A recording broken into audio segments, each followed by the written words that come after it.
الحمد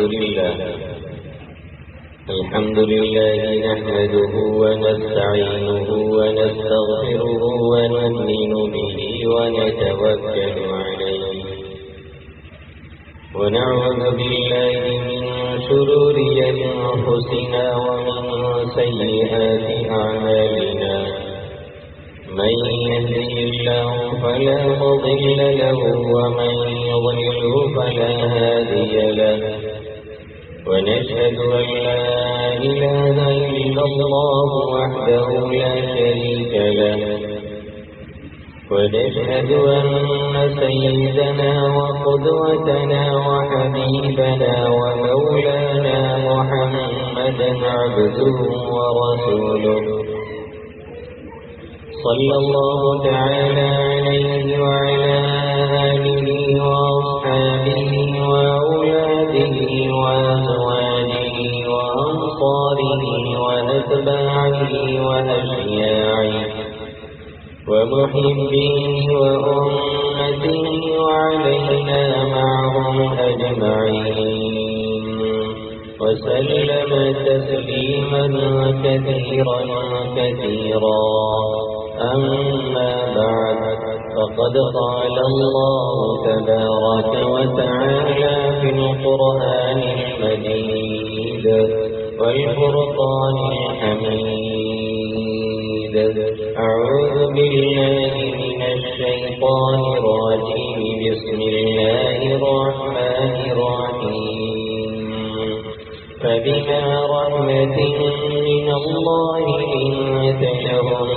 ولو كنت فظا غليظ القلب لانفضوا من حولك فاعف عنهم واستغفر لهم وشاورهم في الأمر فإذا عزمت فتوكل على الله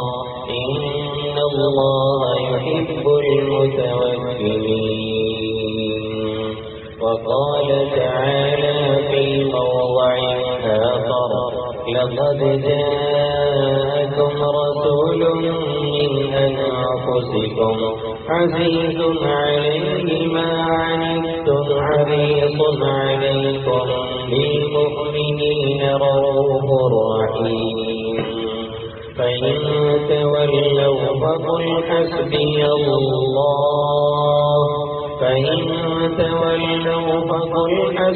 الله لا إله إلا هو عليه توكلت وهو رب العرش العظيم وقال النبي صلى الله تعالى عليه وسلم والله لا يؤمن أحدكم حتى يكون هواه تبعا لما جئت به أو كما قال سيدنا وهادينا محمد صلى الله تعالى عليه وسلم